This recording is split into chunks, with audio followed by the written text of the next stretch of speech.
अस्सलाम वालेकुम guys. Sajjad here. और आज की जो वीडियो है उसमें हम ये देखेंगे कि हम ये जो आरएसएस फीड की टेक्नोलॉजी है इसको मोबाइल के ऊपर किस तरीके से इंस्टॉल कर सकते हैं और किस तरीके से हम इसको यूज़ कर सकते हैं। सॉरी, आप लोगों को कैमरा नज़र आ रहा होगा, ये मेरे मोबाइल की स्क्रीन को रिकॉर्ड कर रहा है, तो थोड़ा-सा आप इसको काइंडली कोशिश कीजिएगा कि इग्नोर कर सकें, ताकि मैं आप लोगों को बता सकूं कि इसको हम किस तरीके से मोबाइल फ़ोन पे करके दिखाएँगे। तो सबसे पहले इसको करने के लिए हम जाएँगे ऐप स्टोर के अंदर। ये हमारी ऐप स्टोर है। ये हम ऐप स्टोर के अंदर चले जाएँगे और जैसे ही हम ऐप स्टोर के अंदर जाएँगे तो उसके बाद हम सर्च करेंगे फीड रीडर, FEED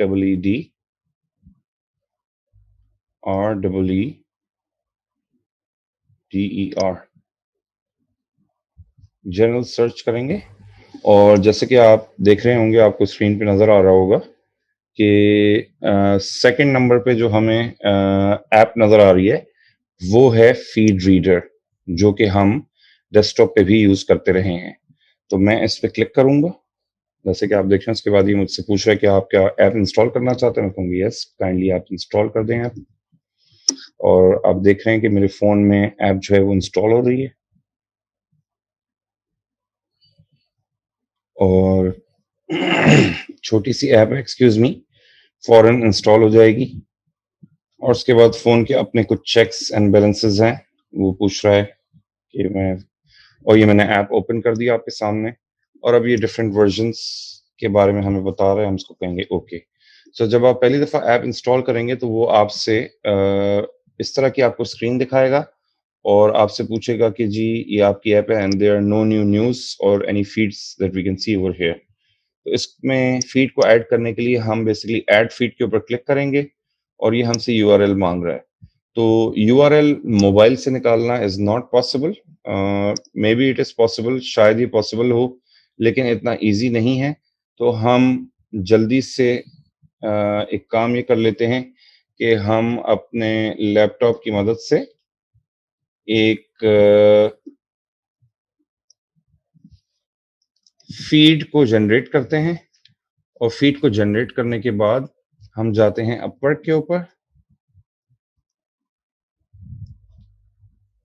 और अपवर्क पे जाके जल्दी से मैं एक फीड अपने फ़ोन पे मैसेंजर पे भेज दूंगा, ताकि मैं आप लोगों को ये बता सकूं कि इसको हम किस तरीके से ऐड करेंगे। लेट्स से कि मैंने डिज़ाइन एंड क्रिएटिव टेस्ट के हवाले से कोई फीड बनाई हुई है या मैं सर्च इंजन पे क्लिक करता हूँ, तो मेरे पास बहुत सारे ऑप्शंस आते हैं। मैं इसको कहता हूँ, एक डमी फीड मैं बना रहा हूँ इस वक्त, it's not an actual feed. तो काइंडली आप bear with me just to understand the process कि हम इसको किस तरीके से यूज़ करेंगे।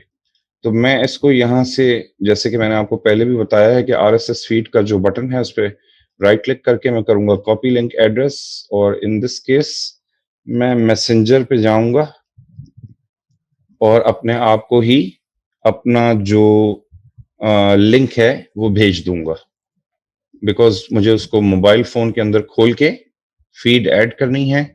और फीड ऐड करने के बाद जब मैं उसको ऐड फीड करूँगा तो वो मोबाइल पे ऐड हो जाएगी।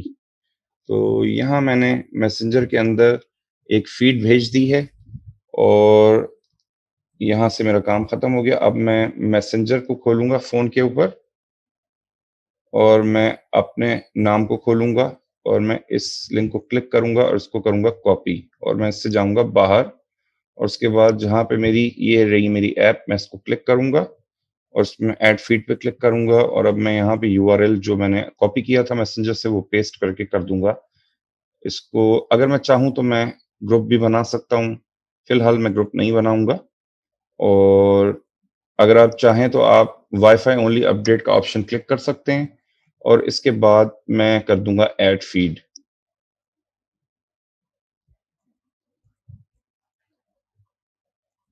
ओके, फॉर सम रीज़न ये फीड काम नहीं कर रही है, तो उसकी ये रीज़न हो सकती है कि हम, ओके, हम इसका कॉपी लिंक करते हैं यहाँ से दोबारा से और हम दोबारा जाते हैं यहाँ पे ऐड फीड के अंदर और हम यहाँ पे पेस्ट करते हैं फीड को और हम कर लेते हैं ऐड फीड। वो कह रहा है फीड एडिट, उसको हम अब करेंगे अपग्रेड या रिफ्रेश।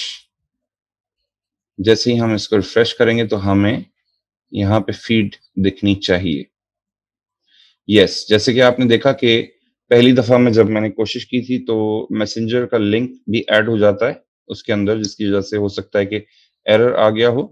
तो अब हमें दिख रहा है कि यहाँ पे एक फीड ऐड हो चुकी है और जैसे ही मैंने इस फीड के ऊपर क्लिक किया, तो आप देखें कि जो भी मैंने फीड क्रिएट की थी और जिसका लिंक जनरेट किया था और उसको मैंने भेजा था अपने मैसेंजर पे ताकि मैं उसका लिंक कॉपी कर सकूँ, वो लिंक मैंने यहाँ उठा के ऐड फीड किया और अब आप देख रहे हैं कि मेरी फीड में 10 जॉब्स आ चुकी हैं जो अभी रिसेंटली गुज़री हैं।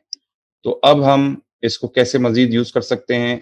लेट्स से कि अगर कोई भी जॉब है मैं उसको पढ़ना चाहता हूँ और ये सब मोबाइल के ऊपर हो रहा है इस वक़्त आपके सामने, और लेट्स से कि मैं पढ़ना चाहता हूँ लुकिंग फॉर एन आर्टिस्ट की जॉब। मैं उस पे क्लिक करूँगा तो अपवर्क खोलने के बजाय ये मुझे यहीं पे खोल के बता देगा कि इस जॉब के अंदर क्या कंटेंट्स लिखे हुए हैं, क्या बजट है, कब पोस्ट हुई थी, क्या कैटेगरी है, क्या कंट्री है, और अगर आप मिसाल के तौर पे इसको अप्लाई करना चाहें, तो आप अप्लाई भी कर सकते हैं। अब आप अप्लाई कैसे करेंगे? लेट्स से कि मैं इसको करता हूँ क्लिक टू अप्लाई। जैसे ही मैं इसको क्लिक टू अप्लाई करूँगा तो ये मुझे अपवर्क के ऊपर ले जाएगा और बट अनफॉर्च्यूनेटली इसको मैं अभी तक अपवर्क की जो नेटिव ऐप है उससे नहीं जोड़ सका। तो अगर आपको मोबाइल फ़ोन से ही प्रपोज़ल अप्लाई करना है तो आपके पास अपने प्रपोज़ल्स जो हैं वो मोबाइल फ़ोन में मौजूद होने चाहिए और जब आप क्लिक टू अप्लाई पे क्लिक करेंगे तो वो आपकी जो जॉब पोस्ट है उसको अपवर्क डॉट कॉम पे ले जाके खोलेगा और चूँकि कि मैं इस वक़्त साइन्ड इन नहीं हूँ, तो अगर मैं इसको अप्लाई करना चाहूँगा तो I will have to log in using the phone. मैं फ़ोन से ब्राउज़र के ज़रिए अपनी जो अपवर्क की आईडी है उसको लॉगिन करूँगा और जब मेरी आईडी एक दफ़ा लॉगिन हो जाएगी, तो उसके बाद मैं जो भी जॉब पोस्ट जिसको अप्लाई करता हूँ आरएसएस फीड ब्रो की एक्सटेंशन को इस्तेमाल करते हुए, उसको मैं यहीं अपने फ़ोन के ज़रिए भी अप्लाई कर सकता हूँ। कितनी अमेज़िंग बात है। अ, तो ये भी एक इसका फ़ीचर है। अब देखें वही जॉब दोबारा उसने मुझे खोल के दिखाई है, बल्कि वो अब मेरी फ़ीड दिखा रहा है। लेकिन अब मैं लॉगिन हो चुका हूँ, तो अब मैं वापस जाता हूँ फ़ीड ब्रो के अंदर। ये है मेरा फ़ीड ब्रो। यहाँ से इसको बंद करता हूँ और मैं दोबारा से क्लिक टू अप्लाई जब करूँगा, तो वो उसी स्पेसिफ़िक जॉब को जिस पे मैं क्लिक करूँगा, चूँकि कि मैं ऑलरेडी लॉग्ड इन हूँ, अब देखें वो मुझे ऑप्शन दे रहा है सबमिट अ प्रपोज़ल। अब मैं चाहूँ तो यहाँ से सारे ऑप्शंस भी देख सकता हूँ, क्लाइंट हिस्ट्री भी देख सकता हूँ and everything that goes on Upwork. But important चीज़ जो समझने वाली है वो ये है कि हमने बहुत आसानी के साथ फ़ीडब्रो की जो एक्सटेंशन है, वो मोबाइल फ़ोन के ऊपर इंस्टॉल कर दी है और अब हम उसको मोबाइल फ़ोन के ऊपर भी मॉनिटर कर सकते हैं एट एनी टाइम, चाहे हम अपनी स्क्रीन के आगे बैठे हुए हों या ना बैठे हुए हों। तो ये एक बहुत ही ज़बरदस्त फ़ीचर है और उम्मीद है कि आज की वीडियो आप लोगों को अच्छी लगी होगी। इंशाल्लाह नेक्स्ट वीडियो में